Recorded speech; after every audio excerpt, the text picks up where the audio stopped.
Welcome everyone to the video, and today we are going to do the Guinevere character review and what she's good for and what you can use. I know she's been in the Raid Up Summon for launch and she had her own event.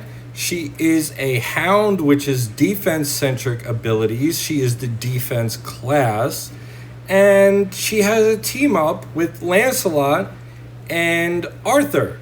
So if she uses her skill 1, she has a 30% chance for that particular teammate to attack with their special 1 as well. Now, her passive abilities. She has Romantic Reversal, which is one of the most important effects versus facing some of these bosses in the game and make them easy. At the start of battle, she grants all other allies Romantic Reversal for 20 turns. So, what this does is it gives them abnormal status immunity. When Crom goes to eat your team and spit out 1 to start the match, instead of that happening, 3 will be out and she will be eaten. Guinevere. Now, this will also make co-op damage 40% more to the target, and applies damage taken 12%. She also has, for the second ability, upon being hit when her current HP is 30% or lower, she grants a 20% max HP shield to all allies except for herself for 2 turns. So that's a pretty big shield. And she gains invincibility for 1 turn. So invincibility, she cannot be hit with damage over time effects. She can't be frozen. She can't be put to sleep. And she can't take any damage. So it's just a nightmare to face in PvP if you're using turn meter reducers like Claudius and Morgan like I am. Because if you put it on auto and you keep reducing her turn meter while she's invincible, she is never going to take a turn, and you are going to be stuck, and you are going to end up losing. So you have to manually do it. It's annoying to face. So sometimes I like to skip the Guineveres if I can in PvP because I don't want to deal with that. So it might be a good deterrent, might not. Some people might play with it, but that's how it is. And at the start of battle, she gains a shield 100% of her max HP for 1 turn and gains effect resistance increase 3 for 1 turn. Now, when you do 1, it's the weakest, 2 is the middle, and 3 is the strongest. And you can increase the effect resistance and the number of shield turns by 1. Now, let's talk about the relic.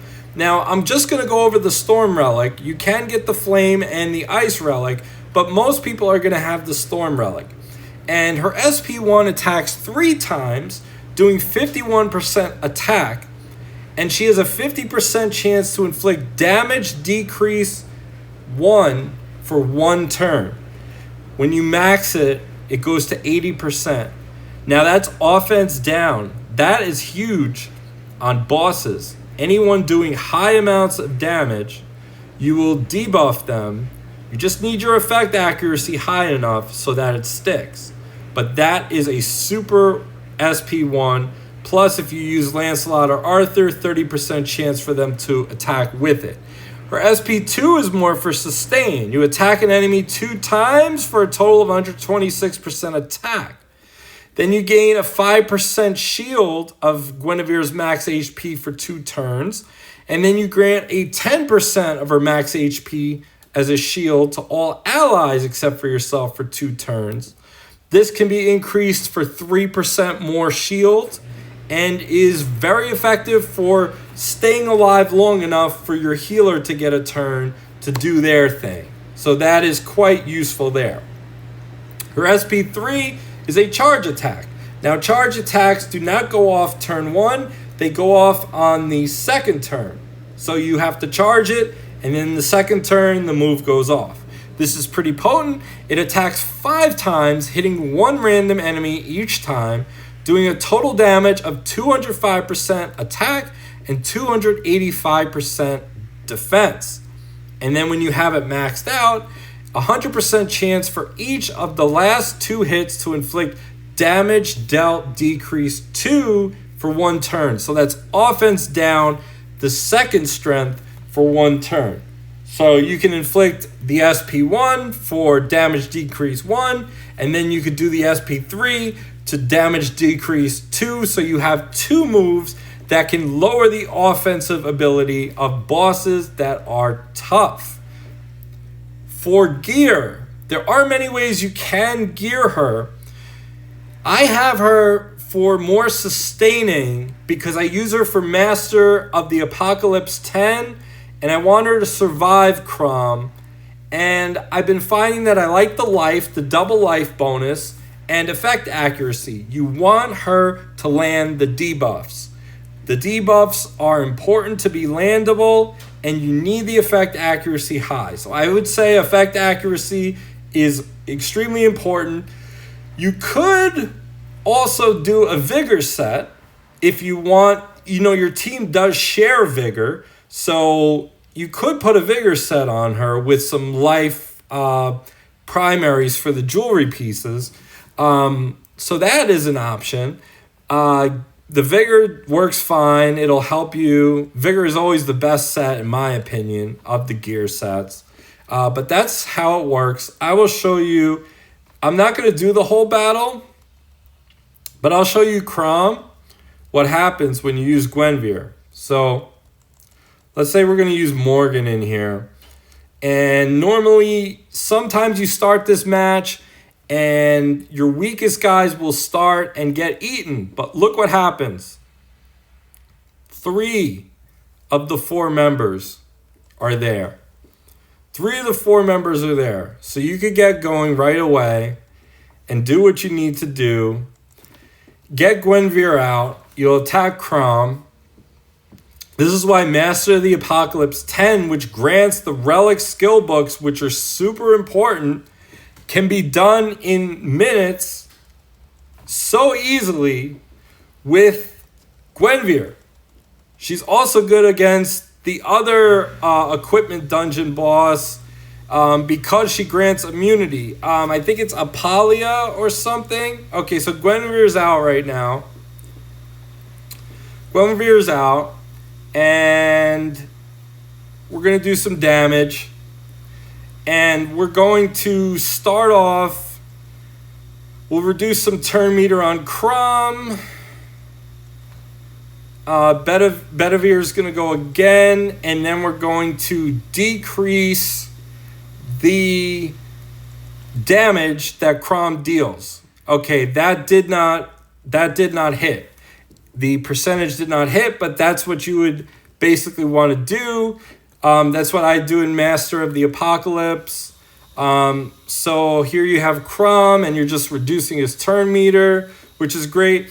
Then let's say you're in a pickle and you're afraid that someone's going to die. Well, you could use the SP2 and grant a shield. Now I have a shield on my characters. So you get that going, and now he's going to attack, and you have some more sustain. So there you go. Now you wait for your healer to come in and do some more heals. Keep attacking. You do that. Do some turn meter reduction. And you get your heals going. Then if you want to charge your SP3 to do damage decrease 2, you could do that as well. But this makes, see, now I got damage decrease 1 on Crom for 1 turn. So when he's going to hit, it's not going to do much. So she's got a lot of utility in her kit. She has the ability to give you more sustain with her offense down. And she also has the ability to give you shield, and also she can gain invincibility. So that is a great kit. She's not a super S tier character, but she has her uses. And as the Forbidden Dungeon goes on and we face more interesting teams that we have to face and more interesting enemies, you might need that immunity. As you can see, I gotten through all 100 floors of the Forbidden Dungeon, and you get great rewards. This is definitely the best mode for rewards, so work on your team. But you want to get the Sealed Temple done? You want to get your relics? Look at this. Master of the Apocalypse done in 1 minute and 56 seconds. You could do this on auto. I can't do it right now because it's not reset. And then you also have, where she's very useful, Apalia. You get that immunity for Apalia and the protection as well for barriers and shields, and you're lasting long so you could kill Apalia. So that's going to grant you a lot of resources, and it's going to grant you defense, life, and drain gear sets. So Apalia is easily done with Guinevere, so she has 2 very important boss fights that she helps out a lot. She has a lot of utility, and definitely recommend it, especially with Crom, especially if you're having trouble with it, and if you want the consistency of being able to auto Master of the Apocalypse 10 easily anytime you want. So that is Guinevere. I hope you guys enjoyed this video. Comment below, let me know what you think, and subscribe to the channel so you get your more dose of King Arthur content. I hope you guys have a good one, and I'll see you in the next video. Take care.